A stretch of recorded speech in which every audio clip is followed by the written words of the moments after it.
Conservation Program, and I'll talk a little bit about that more, but we really focus on things like endangered species, and a lot of people think that because we live in such a metropolitan region, that we have so many people here, that we couldn't possibly have a really high level of biodiversity.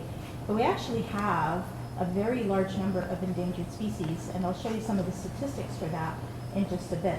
And as the talk advertised, I am going to be providing a little bit of a focus on a species group called water shrews. So I have some great videos from somebody who does research on water shrews, and hopefully that'll provide some interactive information.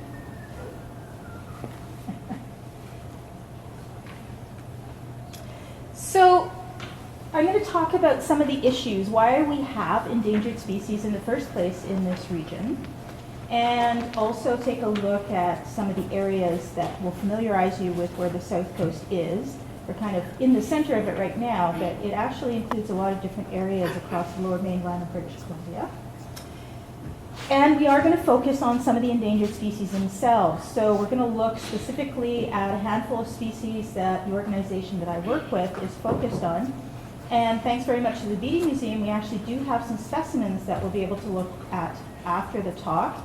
So you guys can get a close-up view of what they look like, and you'll get a better understanding of some of the details in regards to characteristics, or some of the things that we look for to be able to tell them apart from other species they may look like. And then finally, what is an organization like ours, like the South Coast Conservation Program, doing to try to get some of these species away from being so imperiled in the Lower Mainland? There's a lot of things that we can end up doing collectively as communities in the Lower Mainland, but the South Coast Conservation Program has some specific activities that we're involved with, and I'll talk a little bit about those. So when we talk about the South Coast, we're actually talking about a specific geographic area in southwest British Columbia.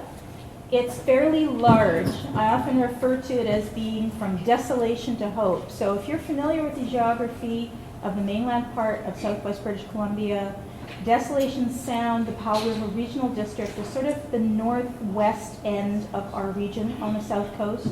And then Hope Fraser Canyon is the east side of things, and we go all the way up to Pemberton. So that's a fairly large piece of the landscape to be dealing with. We have 5 regional districts, 39 municipalities, and about 21 First Nations.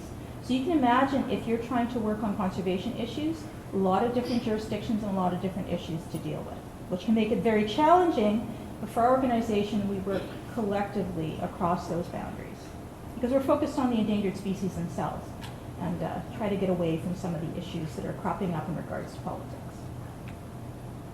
Now, one of the big issues why we're having some of these challenges in the first place is that the majority of people who live on the South Coast are squished into this valley area sandwiched between the ocean and the mountains.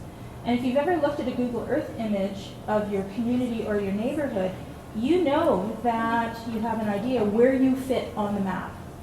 But when you look at it from a much bigger picture, a lot of the population is centered in the Fraser Valley and in the Metro Vancouver area. And we have growth that's happening in other areas of the region, like the Squamish Lillooet District, which is sort of Howe Sound, Squamish area, and on the Sunshine Coast as well. So while most of the growth's already happened in places like the city of Vancouver, we have a lot of growth pressure happening in places like the Fraser Valley, where people are starting to move to because it's more affordable for housing.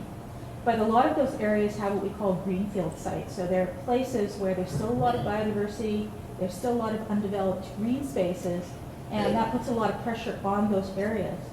It shouldn't be any surprise that also happens to be where a lot of the hot spots are for a lot of endangered species that we have. You can try to find your house on here if you want, if you can see this. I do have some postcards that you can pick up that have this particular image on it. But one of the things that I wanted to point out when you look at this is you can really see where some of the green spots, the big ones, are remaining. So this is actually Delta Vancouver. This is a very special wetland called the bog. It's the largest domed bog that we have in North America. Does anybody know what that might be called? It starts with the letter B. I heard it. Shout it out. Burns Bog. Okay, have you guys heard of Burns Bog before? We're having the bog for the jog. It's either actually this weekend or next weekend, I'm not sure. So Burns Bog is a very unique place, but what you can see is that it is surrounded by a sea of humanity. And so we have that same issue out in the Lower Fraser Valley. This beautiful island of green is a very unique place called Sumas Mountain. It has some of the highest levels of endangered species occurring on it, but it's also surrounded by development and farmland. So as I said before, you can imagine there are a lot of challenges in trying to get various levels of government to think about conserving species in their backyard. And of course, population growth is going to continue to be a major stressor. Ideally, we want to see these numbers at the top go down, not go up. And that's really one of the main objectives for an organization like this. All right, so who might recognize where this picture is? I can tell you time-wise that it is not present day. And you might be able to get a clue because of the big tall ships that are at anchor in the water there. Anybody want to hazard a guess where this might be?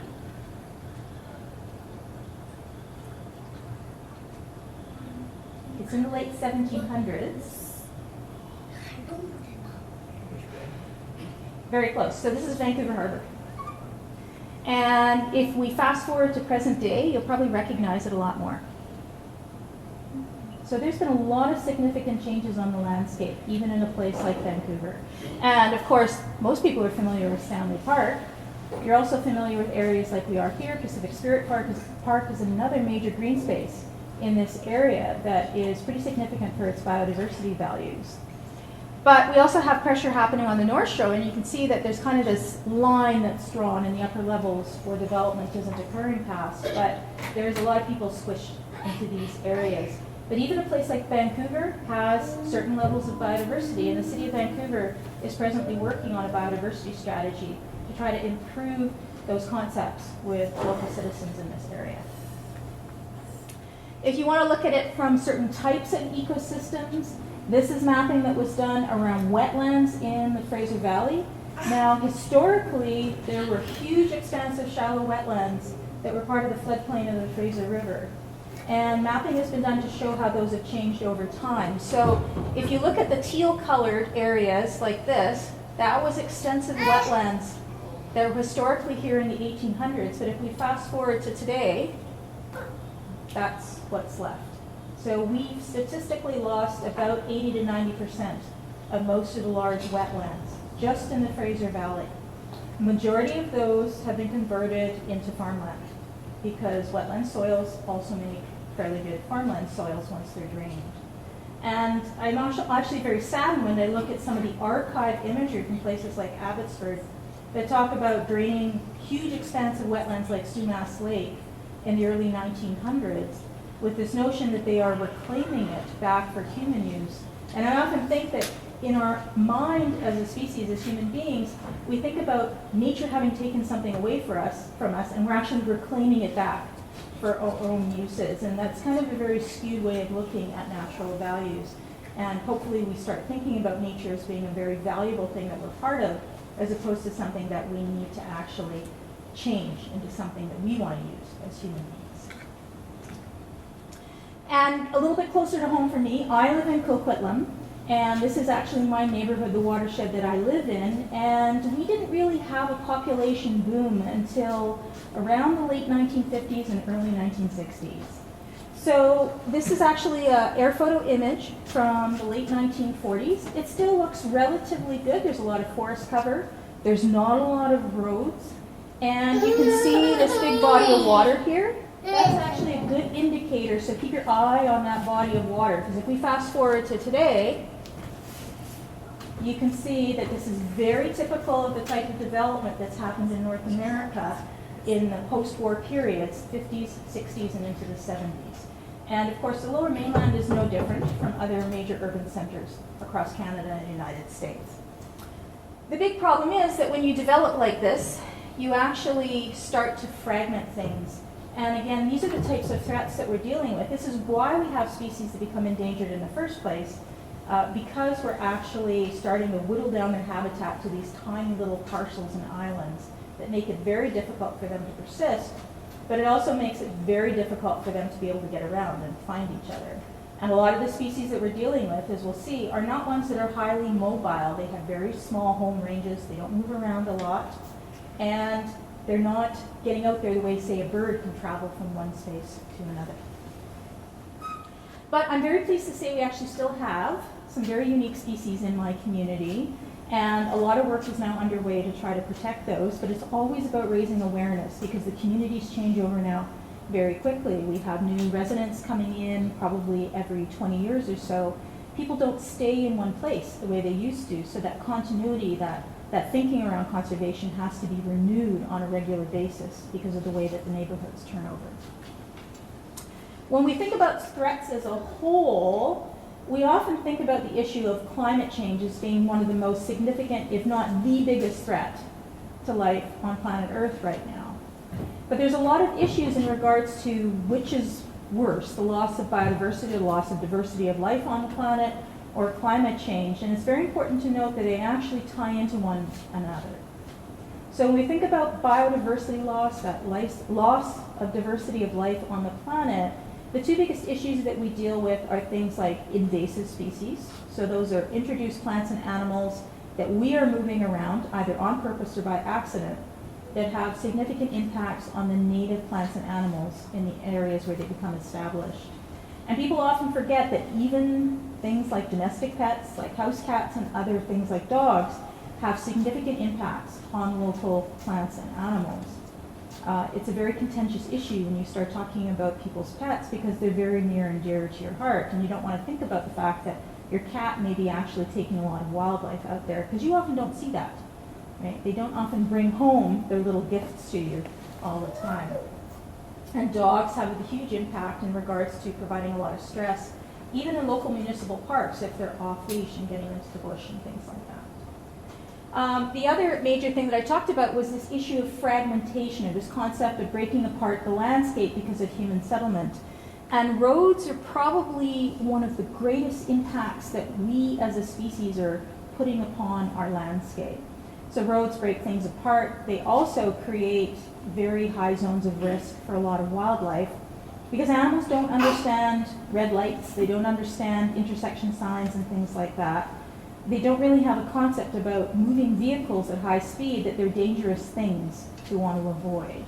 And often we have a lot of species that get impacted because we build transportation routes right through their migration corridors or their breeding habitat. And their instinct is to actually keep on going and moving across those areas, and often they end up getting significantly impacted by vehicle interactions.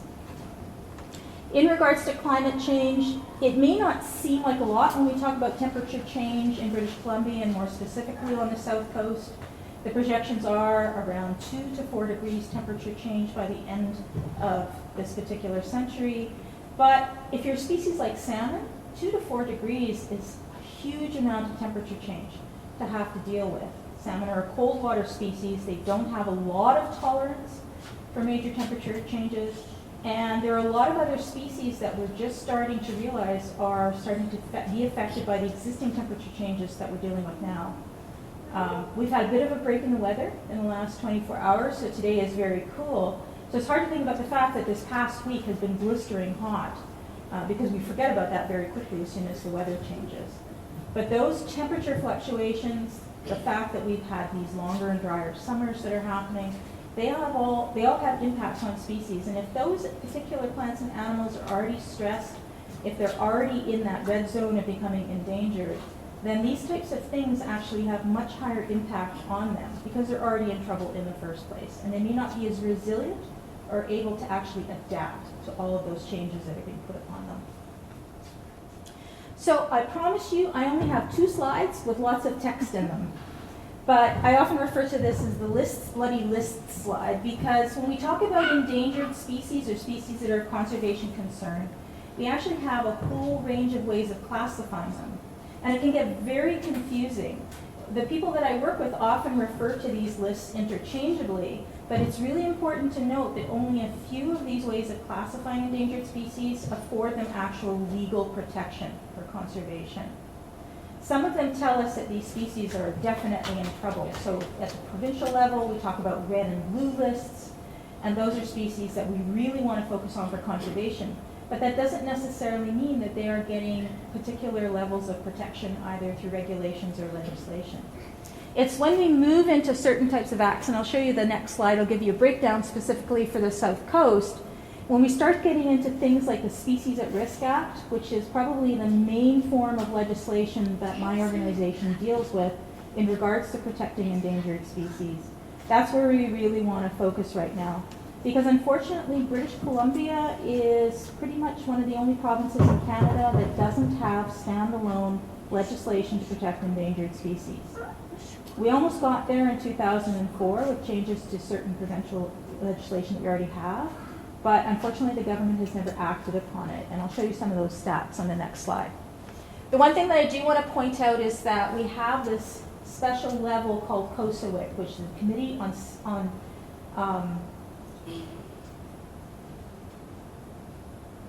I forgot what COSAWIC stands for. Actually, Nicole, do you remember what it stands for? I'm drawing a blank. The Committee on the Status of Endangered Wildlife in Canada. Sorry, drew a blank there. And we also have something called the Species at Risk Act. They are not interchangeable. So COSAWIC is the science body where people recommend through evidence what species need to be listed federally for legislative protection. But it's important to note that even though scientists may propose a range of species to be protected, they don't always make the list. So we don't have the same number being protected as are being proposed under the Species at Risk Act. The other thing that I wanted to point out at the bottom of that list where it says DD data deficient, that is a huge issue for us. When we're talking about conserving endangered species or even figuring out what species need to be protected in the first place, the big problem that we have is lack of knowledge, lack of understanding where these species actually occur. What do they really need in order to survive well? What do they need to be healthy? How much habitat do they need to use? How long do they even live? Those are things that we actually are lacking. They're gaps that we have in knowledge, and they affect our ability to do conservation for a lot of these species. So as a scientist, for me, it's always a huge struggle to know that there's all these data deficient species out there. And the resources are just not there to go out and try to map and explore and investigate every one of these species to make sure that we can protect it. So we kind of hope that by protecting at least a percentage of the species, that what we're protecting for them actually will help to protect some of the other species that we don't have a lot of information for. All right, so if we look at our region just here for the South Coast, we actually have about 98 red listed species. Now that XT extirpated, so we actually have 3 species which have completely disappeared from British Columbia, but they're still found in other places. And those are the western pond turtle, the gopher snake, and the Puget Oregonian. Now how many people have heard of any of those particular species? Therein lies part of the problem. A lot of the species that I'm going to be talking about are not very charismatic, they're not well known, they're often very small, and you may never see one in your lifetime. So the western pond turtle, that'll give you a clue, that's a turtle. It was one of only 2 freshwater native turtles that we had in British Columbia. We have 1 left, and it's endangered. The gopher snake was a snake that kind of overlapped with the South Okanagan area. It's still found in other areas. But the Puget Oregonian, it's a snail. And I'm going to talk a little bit about snails because they are one of those species that we often tend to ignore, and people kind of vilify. They don't like them because they're small and slimy, and they don't get around very much. You know, the whole idea that snails are pretty slow, well, they are pretty slow, and they don't move around very much. And that's one of the reasons why people may not value them, because of the fact that they're not a really appealing species. So again, you may never have heard of some of these, but we've already lost them in British Columbia. We do have, what's interesting here in the province of BC, ecological communities at risk. So that's a little bit different than the federal legislation. Now, unfortunately, it doesn't mean that those places get protected, but they are very unique places because of the plant communities. They're often very rare spaces that are in existence, and they often will have plants that are endangered growing in them.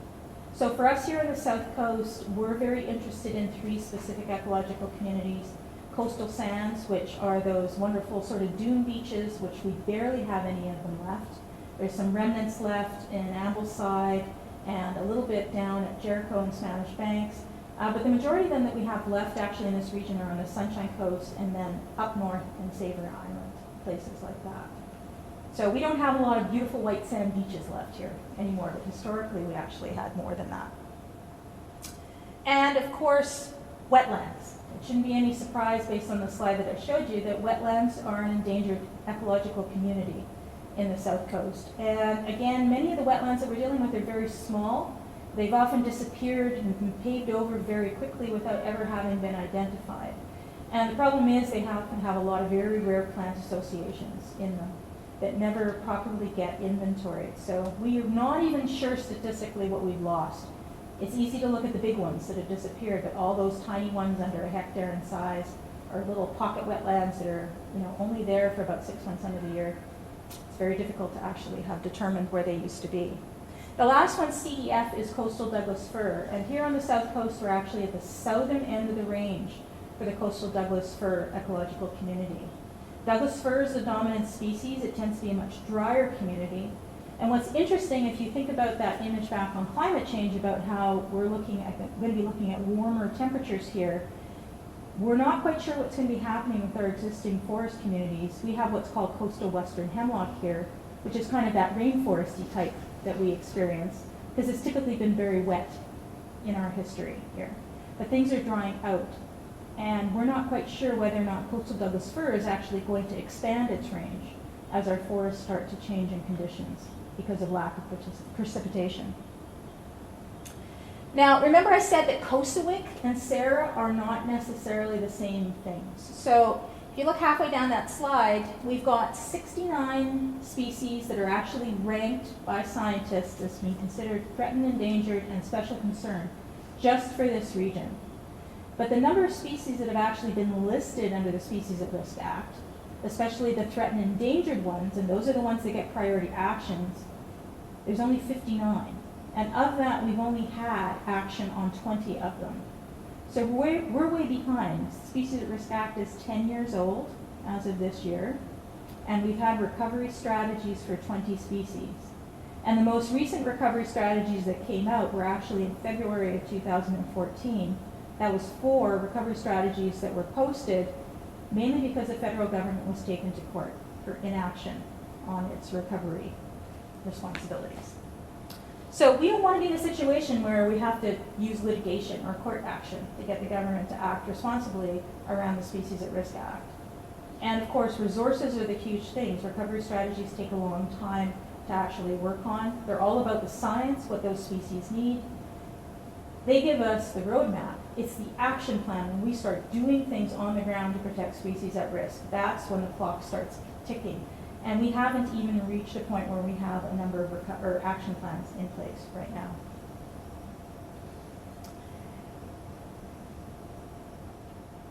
Those are just a few of the species that we have on the right.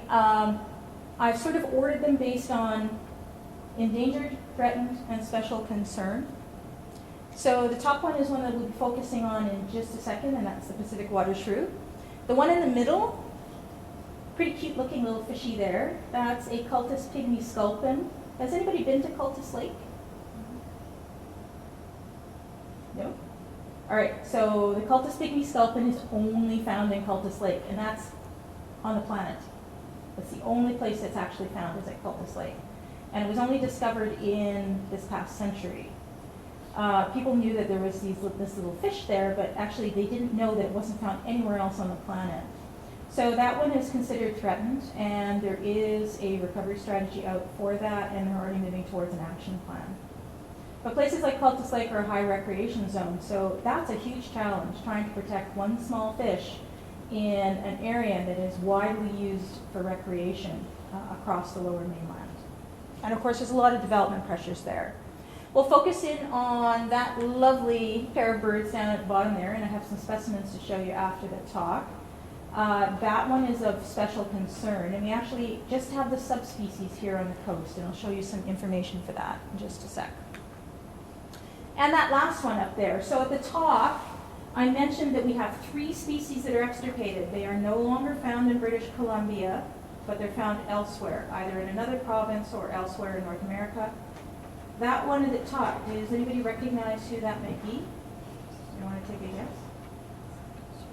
Spotted owl, correct. So unfortunately, spotted owls have had such significant decline in British Columbia. They are part of a range of spotted owl subspecies that are found all the way down to Mexico. But their numbers in British Columbia have declined so significantly that from a biological standpoint, we would consider extirpated. There are just not enough left in British Columbia. I think it was down to 8 birds that they actually had. And they've moved now to a captive breeding program in order to just keep that particular subspecies going in BC. We don't want to get to that point. There was lots of opportunity for action over the past 20 years that we knew that this species was declining. But the actions just weren't taken. And a lot of times it's political will. And that's one of the biggest challenges that we have. How do we get past that particular point that we have collective action towards protecting these things in recognition of their value, that they really are important to us in British Columbia for a number of reasons. Not just because they're a beautiful bird to look at or a really cute species to look at, but because they actually provide value in many different ways. All right, so the title of the talk was all about water shrews. And yes, we do have 2 species of shrew here that are called water shrews. One of them, particularly the one that I'll focus on a little bit, is a federally listed species. It is endangered in British Columbia. And it is only found in the southwest part of British Columbia, so only on the south coast. It has a range that extends down into Washington and Oregon. But as we'll note with a lot of species that are endangered or in trouble in British Columbia, they just have that little tiny portion of their range in southwest BC, and they have populations elsewhere. But the spotted owl is a good example of a species that, again, just had its range into British Columbia, but it's actually in decline across its complete range down to Mexico. And most of the other species that we're dealing with, including species like the water shrew, this particular one, the Pacific water shrew, is declining in other areas where it's found outside of Canada. So as its name would imply, it is a very aquatic type of small mammal. It does seem to be relatively cute, but you would be amazed at how many people think that it's vermin, or they confuse it with being a rat or a mouse. I did an interview on the CBC earlier this month, and I gave the reporter one of our lovely little stuffed toy versions of it, and he ended up actually talking to some kids with it, but they didn't find it very appealing. Now, I'm not sure exactly what he asked them, because I wasn't there. I kind of left after that particular segment. But they said that they didn't like it, and they thought it looked like a rat and things like that. So perception is everything in how we value a particular species. I mean, I look at those pictures and I think, that's a pretty cute little guy. Wouldn't mind having one of those, especially if it was running around in the stream near me. We work with local First Nations through Stolo and the Coast Salish area, and we actually have had a wonderful opportunity to do some fact sheets around First Nations worldviews on endangered species. And one of the people that we work with is Carrie Lynn Victor, and she's a phenomenal artist and illustrator, and she's done our storybooks for us as well. And one of the fact sheets that she developed was on the Pacific water shrew. I didn't even know that there's traditions around Coast Salish interests in this particular species. So their actual Stolo, or Coast Salish name, is Hihuapit, and there's a whole history around how people interacted with them traditionally. And that's one of Carrie Lynn's illustrations for us. And we'll look a little bit more closely, but one of the things that I want to point out is some very unique features on this shrew's feet, which are very specific and special to water shrews. I mentioned that it is an endangered species. The recovery strategy for the Pacific water shrew has actually just been proposed in 2014. And what that means is it goes out for public comment.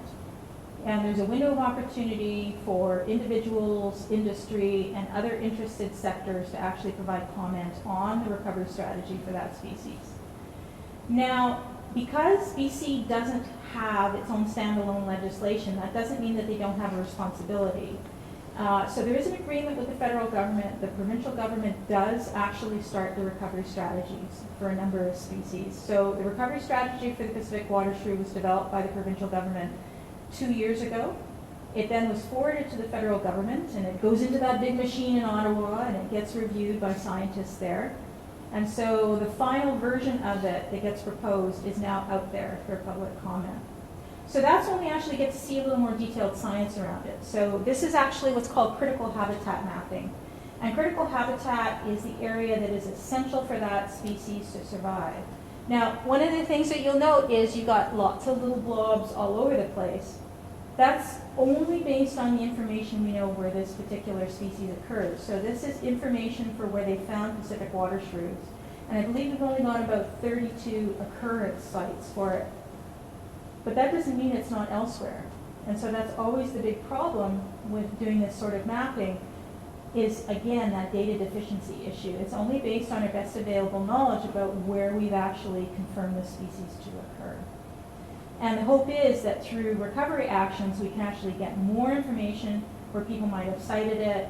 Maybe, unfortunately, their cat has brought one in, and we can get a confirmed ID that it occurs in a local area. But one of the things we can do with critical habitat is we can say, this is what we know critical habitat looks like for this species, and we can actually provide it as a candidate or potential mapping so that we can get better coverage in an area and provide information for local decision makers like local governments about where they need to be concerned if there's a development occurring, because that species could actually be there. All right, so some quick shrew facts. And one of the things that I mentioned at the beginning is that we have 2 species of water shrew. So the Pacific water shrew is actually the one that's endangered and has a recovery strategy. The other one that's potentially what people may see more often is what's called the American water shrew. And this is a picture of the American water shrew here. And I want to point out some of these special features on this critter because it's going to be very important when you watch the videos that are coming up. So the American water shrew, Pacific water shrew are the 2 water shrews that we have. They're both very similar. I have a couple of specimens on the tray there, so we'll be able to look at them close up. They would be very hard to tell apart. And I can guarantee you, if you see somebody scurrying across a stream or diving in, you would be really hard pressed to even figure out, was that a water shrew that I saw? Because a lot of times we have other species like rats and mice that actually will take to water. And they're very easy to confuse out there. And one of my roles is to actually take in information from the public about potential sightings. And a lot of folks take the information in, but I always feel a bit guilty when I have to tell them that what they've seen isn't actually one of the endangered species, but maybe something that's more common. But we do get some interesting sightings in, which is fairly important because people are out there looking around. So the other thing I want to point out is that it's the water shrews are the largest shrews that we have. When you take a look at the specimens, you'll note they're about the size of a mouse. Most other shrews are quite tiny. And I actually didn't know this particular statistic, but they are the world's smallest warm-blooded diving species. Now, I knew how far they could swim underwater, and I knew how long, but I didn't realize that they had this wonderful sort of notoriety about being the smallest warm-blooded diving species. So they can basically stay underwater for about 30 seconds and dive down below a meter, which is pretty good for a tiny little thing that's about the size of a mouse. And I also want to stress, it's interesting when I look at some of the media reports when particular species get coverage, is how the science gets mixed up.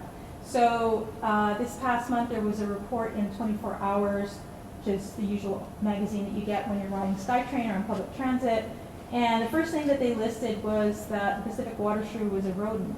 Well, Pacific water shrews and all shrews are not rodents. They're actually what we call insectivores. So they're a completely different group of animals. They're more closely related to moles, which are also insectivores. And moles are those guys that love to dig tunnels and make little mole hills in your lawns. I call it free aeration, so it's a good public service for you. So they basically eat invertebrates for the most part. And because water shrews are aquatic, the invertebrates that they're mainly munching on are soft-bodied ones that they might find while they're rooting around underneath the water in the stream bed. And they have some very unique evolutionary ways of finding their food, which we'll look at in just a sec. I also want to point out their snout is very important. They have this wonderful array of whiskers on their face. They're called vibrissae. Remember that? We'll come in just a sec. And their snouts are highly flexible, so they're quite long, but they've got this very unique nervous system for detecting scent inside of it. And they can actually rotate their snout around, which is pretty good. Try to think about you being able to take your nose and twist it around without using your hand to do that. Now, shrews are hyperactive creatures. They have very short lifespans. They usually don't live for more than a year, and they're going all the time. Think about you condensing your lifespan down into a year. They have to eat every few hours, or else, because they actually will die if they don't get food every few hours. They just burn out. Their hearts are going rapidly, their temperatures are high, they're just in an accelerated pace, and they're condensing all of their life down into a very short period of time. The other thing that they can have problems with is hypothermia. So if you're a shrew that has to eat all the time, and on top of that you're an aquatic specialist spending time underwater, you have to have some pretty unique ways of keeping warm. All right, so shrews, especially water shrews, have these very, very unique feet, and we'll be able to take that. I have a magnifying glass that I'll be able to show you with the water shrew specimens that we have there. The videos that we're going to see are by Ken Catania, and he's been doing some really unique research on water shrews, and he's still continuing to do it, and I'm very thankful that he's probably the only person that I know of who's actually been doing video imagery around them. So this bottom black and white photo is one of Ken's photos, and this is actually a colleague of mine took this. Now, that's not life size. I just want to warn you. There was a B movie that came out, I think in the 60s, called Attack of the Giant Shrews, but they don't ever get that big, so you don't need to worry about something that basically has a foot bigger than an elephant coming down on you. Even historically, we didn't have giant prehistoric shrews. And the stiff hairs on the side of the feet are called fibrillae. So vibrissae are the whiskers, fibrillae are the stiff hairs on the sides of the feet. And if you think back at the beginning, I don't know if you noticed, but I said one of the aliases for the water shrew is the Jesus shrew. Now, they've earned that name because those stiff hairs on the side of their feet, they're excellent for paddling, but they also help them trap water and use surface tension. So they can actually basically skate across the surface of the water for about 3 to 5 feet. And so if you think about a water strider, that bug that you see scooting around on the surface of the water shrews have that same capability for a very short period of time. So that's how they've actually earned that particular nickname. All right, so this is the first set of videos from Ken, and he started studying water shrews probably about 4 years ago. He wanted to figure out how they actually function underwater because they don't have very big eyes. So if you can't see, you can't really use your ears, you have to eat every 3 hours, and you're spending most of your time in the water. How are you finding your food? And he found some very remarkable things about them. So the first set of videos is going to actually be there's 3 segments. It's going to be in slow motion and then in real time. And remember I said these guys are very hyper? Well, this gives you an idea how fast they're moving all the time.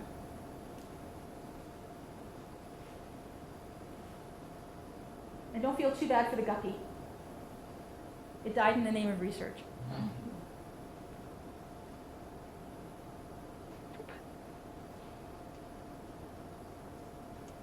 So what Ken was trying to figure out is how are they actually finding their prey underwater?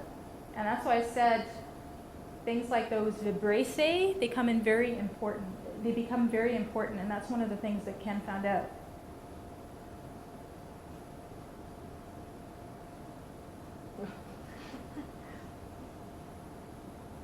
I should actually use the soundtrack from Jaws in this particular one.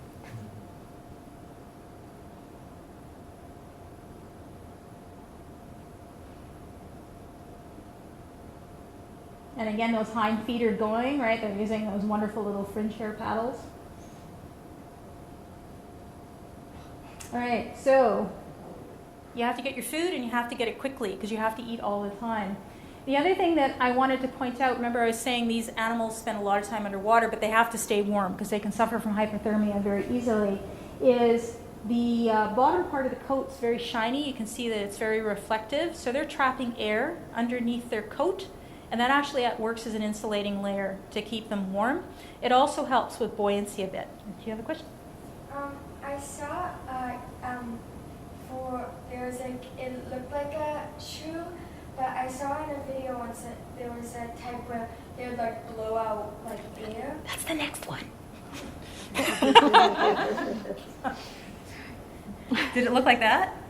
Did it start like that? No, like blow out this big bubble. Yeah, okay. So this is more recent research by Ken because he realized that they're picking up on those vibrations using their whiskers, that big array of vibrissae on their face, and that wonderful flexible snout that's kind of rooting around underwater, usually in amongst the substrate at the bottom or in amongst plant material.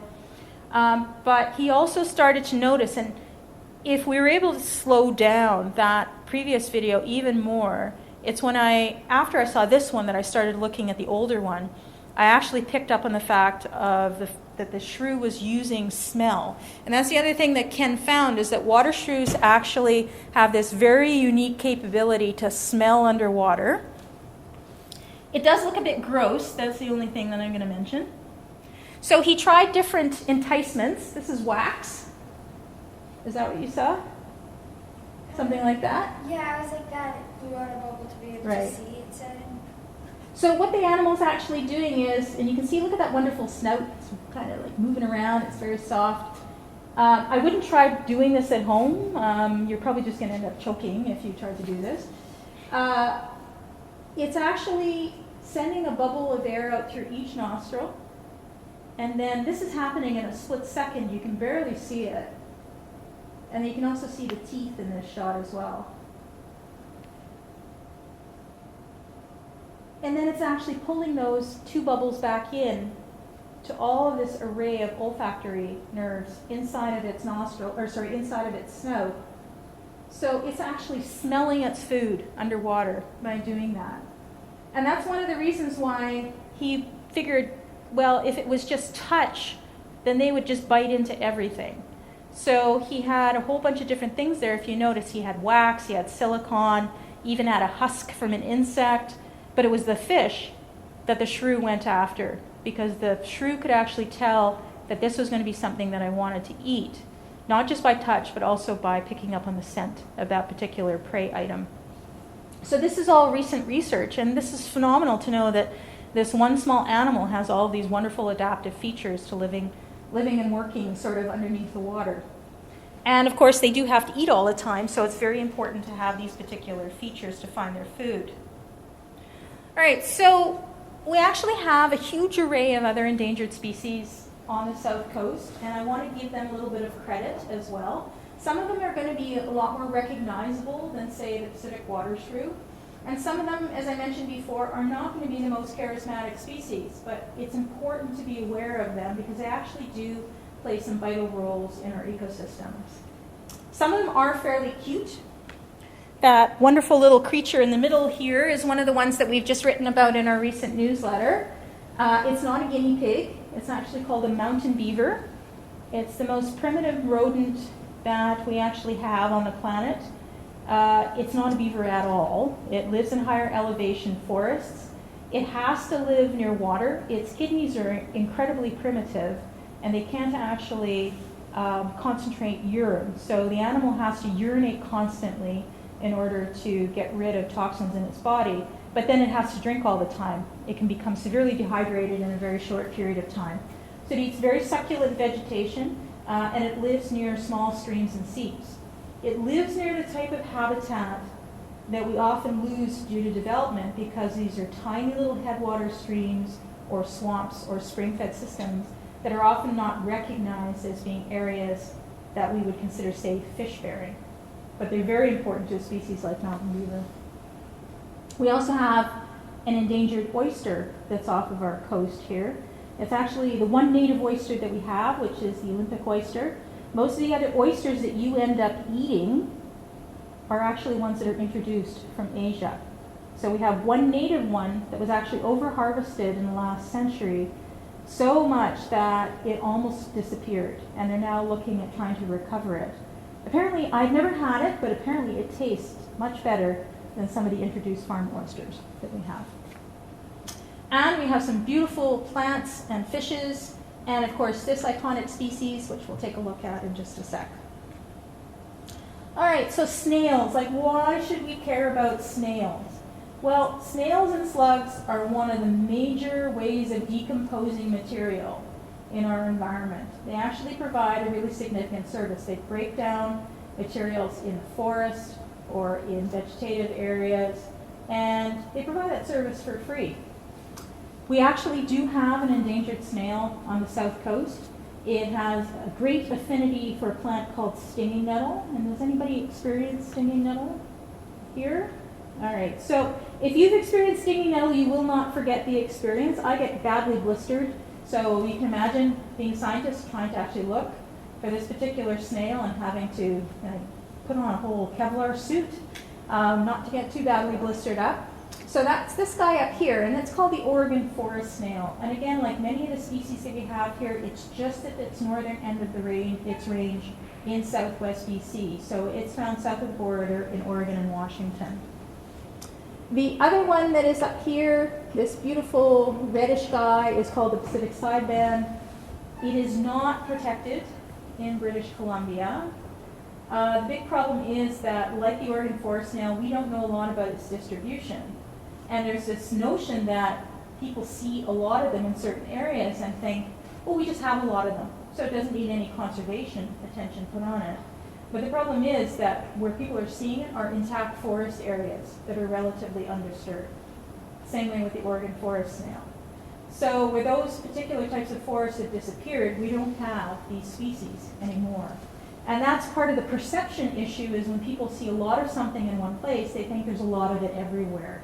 And that's a big challenge for conservation, because we know that based on our human land use on our landscape, that we're actually diminishing a lot of these areas where these species need to live.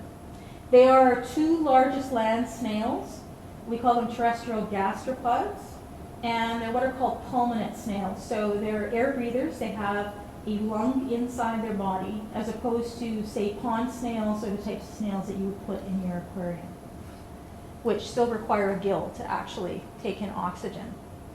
So this is one of the places where I've recently found them in a farm in Abbotsford. It's one of the only areas on the Sumas drainage that still has a forest left on it. It's amazing when you look on aerial images like Google Earth, you can really see these areas stick out, because the rest of the area is complete checkerboard or farmland, and you got this one patch of forest left in the middle of that. And this is a remnant population of both of these species living there, along with the rare plant community. So for size context, here's my car keys.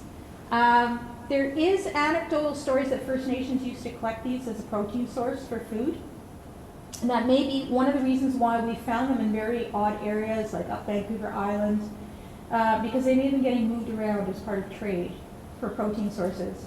The terrestrial invertebrate specialist for the province, I just recently found out, she told me that her dad used to collect buckets of these things to eat. And it's pretty sad, because people were harvesting them even in recent times, not realizing that they were already starting to decline. So they are, at least for the Oregon forest snail, on the endangered list right now. The other thing that I wanted to point out is that there's often a lot of issues of mistaken identity, and that's a huge problem in conservation. People may mistake water shrews for mice or rats and consider them to be vermin and want to get rid of them. But the same thing happens for snails. If you've got snail and slug problems in your garden, and a lot of gardeners do, they don't really appreciate having their flowers or their vegetables gnawed away at by little slimy guys. But the big problem is that a lot of these snails look alike, and they look like some of the introduced ones. So there's actually 3 different species of snails here. But if you were to look at this picture, you might think, well, they're probably all related, or they're all the same species, except for maybe this guy, because he's quite different looking. But if you take a look at who they are, this is actually the same species of snail. So the brown-lipped snail, or the grove snail, is actually introduced into this area. It comes from Europe, and it's probably the most common snail that you will see in urban areas. When it rains, you'll see it on the sidewalk, more than likely. And it's the one that you'll find most often in your garden. This is the Pacific sideband. So this is a very young one, and you can see it hasn't really developed that sort of characteristic dark red flesh that it gets. It's quite bright pink when it's little. And this one up here is a lance-tooth. There's a lot of different lance-tooth species that we have, and they're all carnivorous snails. So they spend their time hunting and eating other snails. They actually have a little bony protrusion inside of their mouth, and they're actually able to puncture the shells of other snails. They're looking to get calcium. All snails need to have calcium to build their shells. And remember I said that Oregon forest snails like stinging nettle? Well, stinging nettle is actually quite high in calcium, and we think that's one of the reasons why they're associated with stinging nettle quite a bit. Maybe they've also figured out that nobody's going to try to get in and eat them if they hang around in patches of stinging nettle. So we do have a lot of different snail species, and they're often mistaken for some of the pest species, which makes it much more difficult to actually do conservation for them. The other problem we have is that people tend to think of snails as being something to get rid of. And if you ever go online and Google snail crushing, you would be amazed at what people are doing out there. The internet's a wonderful place, and it often gives you a good idea, unfortunately, of what human beings are up to. And I'm amazed at the amount of video footage that's out there of people actually crushing snails and slugs. I couldn't do it myself. There are other ways of humanely dispatching pest species, especially snails and slugs, without actually going around and stepping on them. Did you have a question? The lance tooth. You said there's got, what did you say? Like you said, a bony protrusion. Yeah. So inside its mouth. So snails have, a very limited type of mouth part system. They're scraping, basically, like a cat's tongue. That's what it would feel like if you ever had one kind of scraping on your hand. So with the lance tooth, there's actually a bony area inside the tongue, and they can use that to actually pierce the shell of other So snails. if you picked one up and it decided to harm you, would you feel it? I have some urban myth stories from people who said that they felt one trying to puncture their hand. I actually just handled some lance-tooth snails a couple of weeks ago, and that didn't happen. So I don't know, but you can experiment. Get close to the snails in your neighborhood and see if any one of them tries to take a bite out of you. All right, so we actually have a lot of rare plants. This is the phantom orchid or ghost orchid. It's a very enigmatic and beautiful orchid species. Like a lot of rare plants, it's symbiotic, so it actually has a relationship with other plants. It occurs in forested areas in the Chilliwack Valley, and it's one of those ones that disappears for a very long period of time. So a lot of our species are very cryptic, and that's one of the reasons why they become imperiled in the first place. This can disappear for 17 years before it reappears in an area. And of course, if you're in an area where there's a lot of growth pressure, you can end up developing on a site that had phantom orchid and never even know that it was there. They're often the target of collectors. Some of these rare plants are often imperiled because people collect them for various reasons. I've been told it smells like vanilla. I have never had a chance to actually experience one in the wild, so to speak, to get a good sniff of it. So I'm hoping to actually get up close and personal with one of them at some point in time. All right, so the great blue heron, probably one of the most familiar species of all the ones that I've been talking about. There is a heronry here at the University of British Columbia, and it's not too far from this building where they're nesting actually in a stand of trees. It's surrounded by a lot of other buildings, which is kind of interesting. If you've been to Stanley Park, you may have experienced the heronry that's there. It's one of the largest ones that we have right now in the Lower Mainland. It's very noticeable because during nesting season, you will hear it and smell it before you actually see it.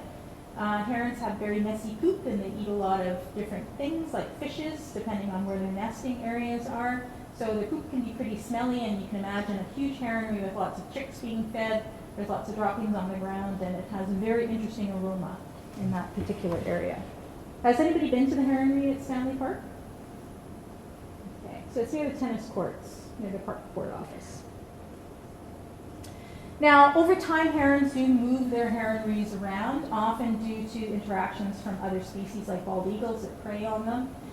So you can get these super colonies forming, and then all of a sudden those will collapse, and you'll get segments of the population that will go and start nesting colonies elsewhere. We're really not quite sure about the dynamics because we've only been studying it for probably about the last 5 to 10 years. I wanted to show this particular species because a lot of the public that I deal with often refer to great blue herons as cranes. So herons and cranes are not actually the same bird. They're in completely different groups. Cranes are actually more related to vultures. And they only have this particular species here in BC, which is the sandhill crane. I have a specimen of a heron and a specimen of a crane sitting on the trolley over there so you can get an idea. Now, I would say comparably that the crane chick is a lot cuter than maybe the heron chick. The other thing is that cranes nest on the ground. They're very secretive birds. They try to nest in areas that are surrounded by waters because their nests are actually quite vulnerable to predation. But they spend most of their time foraging on the ground as well. So they are quite different. And I just want to point out that they're not the same thing. So the next time you see somebody pointing at a great blue heron and they say, oh, look at the crane, you can actually tell that is not a crane. Sandhill cranes are a completely different bird, and they don't look anything like. How are we doing for time, Nicole? It's just 2 o'clock. It's 2 o'clock. So I'm just going to wrap up with a little bit of expose of some of our other species, because we really haven't fixed on some of the species that are maybe a little colder and maybe not as charismatic to you as some of the warm and fuzzy creatures. We have a couple of species of frogs that are of conservation concern to us. The northern red-legged frog is a famous one because of its jumping capability, and its cousin south in California was the one that Mark Twain wrote about in one of his novels. And the Oregon spotted frog is probably the most imperiled species of frog that we have in British Columbia. Its critical habitat map has only 3 red blobs in the whole of BC in the southwest, and they're all in the Fraser Valley. It probably had a more extensive population historically, but it uses all of those big wetlands in the Fraser floodplain that have now disappeared. So we only have a few populations left, and they are doing head starting for that species, which means that they're breeding it in captivity, and then they're releasing the little froglets out into suitable habitat areas to try to bolster the population. If you were to see both of these, you probably would think they could be the same thing. Red-legged frogs get their name because of this beautiful rosy color that they get, and you can just see it starting on this individual here. But Oregon spotted frogs also get a very brightly colored underbelly and legs. And the difference is that northern red-legged frogs are actually terrestrial a lot more than they are aquatic, and the Oregon spotted frog is the complete opposite. So northern red-legged frogs actually spend a lot of time out in the forest. They need to have moist forest areas to spend most of their time in. And they go back to the water to breed. So you're more than likely going to see one in a forested area that has that population than you would an Oregon spotted frog that occurs in really large shallow wetlands and rarely ventures out onto land.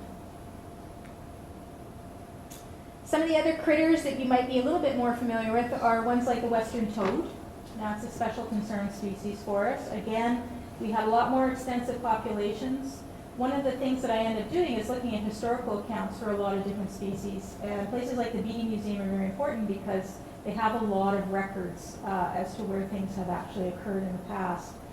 And there's a lot of places where western toads used to be, and a lot less places where they actually are now. They need very intact ecosystems. They're probably one of the most far-ranging amphibians we have.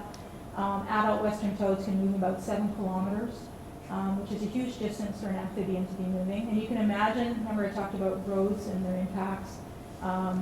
Roads are probably one of the biggest issues we have right now because they're often being built through wetlands that these species need to migrate across for breeding, but also for wintering times.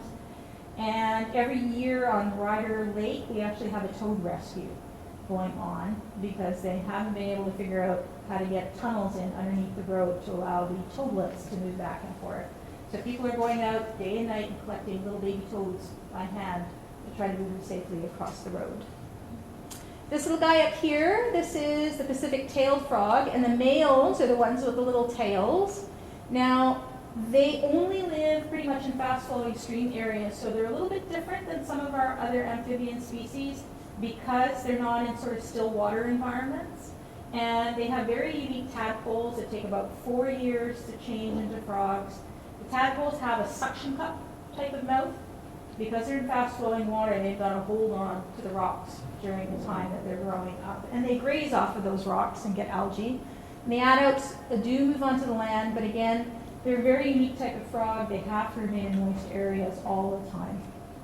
This fellow down here, as you can see, I tried to use this image because it gives you a good idea as to size. So this is the largest salamander that we have. It is an endangered species. It's only found in the Chilliwack watershed in the Fraser Valley, and it's called a giant salamander.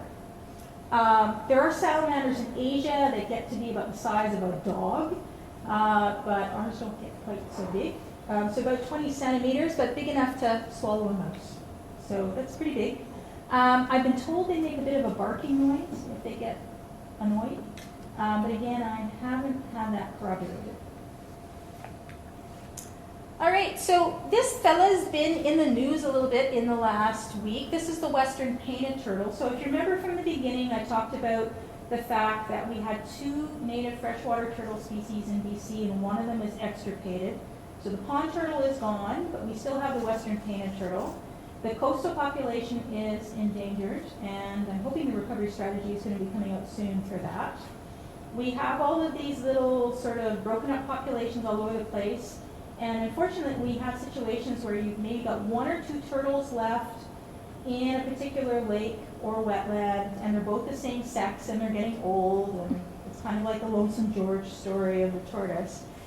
So the provincial government and the Coastal Painted Turtle Project are working quite hard to actually do head starting. So they're actually collecting eggs and then raising them, and then releasing the little baby turtles into more suitable areas. And also trying to make sure that the existing turtles that are left have a chance to breed as well. So the big thing about having species when they get to this point is that there's a lot of human intervention that needs to take place to sustain their populations. Now we've had 2 issues in the past week. One western painted turtle from Mundy Park in Coquitlam, and the other one, which is from Burnaby Lake, were both brought into wildlife rescue because of hooking injuries. So both of them had actually ended up with a fish hook in their mouth.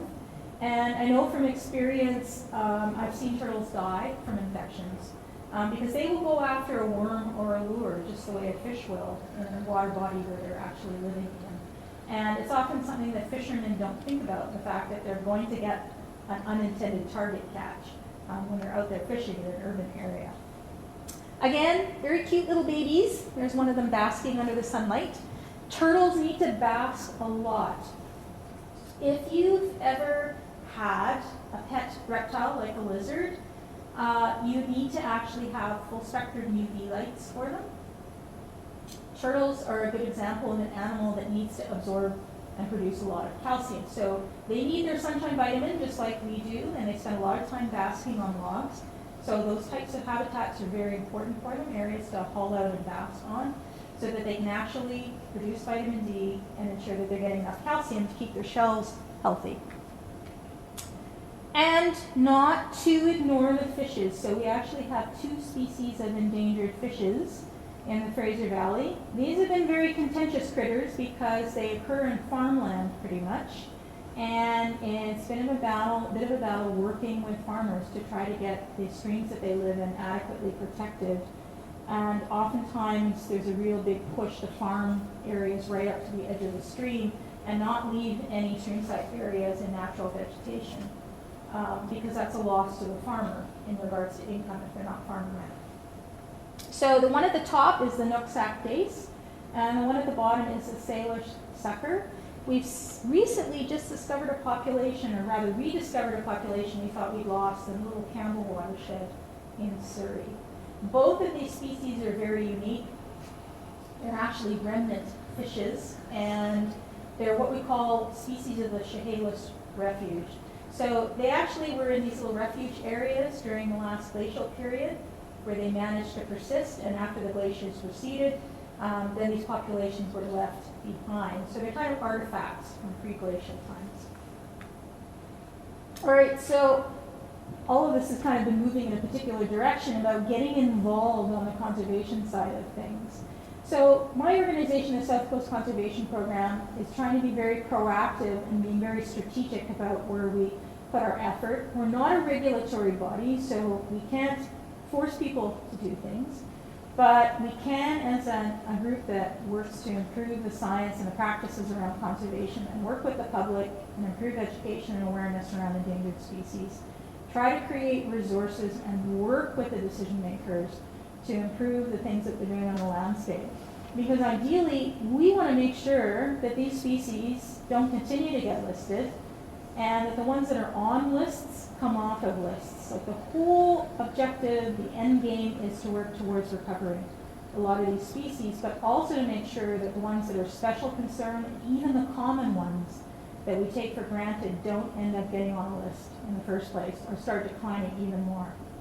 Our population is growing, as I talked about at the beginning, and we're expected to double with close to 4 million people within our lifetimes. 2036 is not that far away. We've got the pressures of climate change and all the other stresses that are happening in our environment. So you can probably recognize it's a very unique challenge trying to work in this area. Because we're going to get people's behavior to change, and that's often a very sticky thing. People are very set in their ways about a particular way of doing things, especially when it comes to where they want to live and how they actually want to change the landscape. And we're trying to find that important balance with a lot of the resources that we're developing and the people that we're working with. So I would urge you to take a look at our website, and I'll give you the URL at the end. But the take-home message is that we do have some very unique values in British Columbia. And just because we have a lot of people here and a lot of population centers and a lot of changes to our landscape over the last 200 years, that doesn't mean that we've lost things completely. So we have a lot to work towards. There's a lot of opportunities to improve things. And getting involved in the stewardship of endangered species is a very unique and challenging area, but it's also very rewarding. The wins are very important. And just getting people, to even get a better understanding about some of the species that we're dealing with, not to have fear around certain things and to learn to appreciate them. And I mean, that's a huge rewarding thing for the work that our organization does and for the work that I do. And I hope that you'll actually consider learning more about endangered species in your local area. It's not that pandas and tigers and polar bears are unimportant, but we have some very unique critters in our own backyard, and I hope you'll take some time to learn to appreciate them. Okay.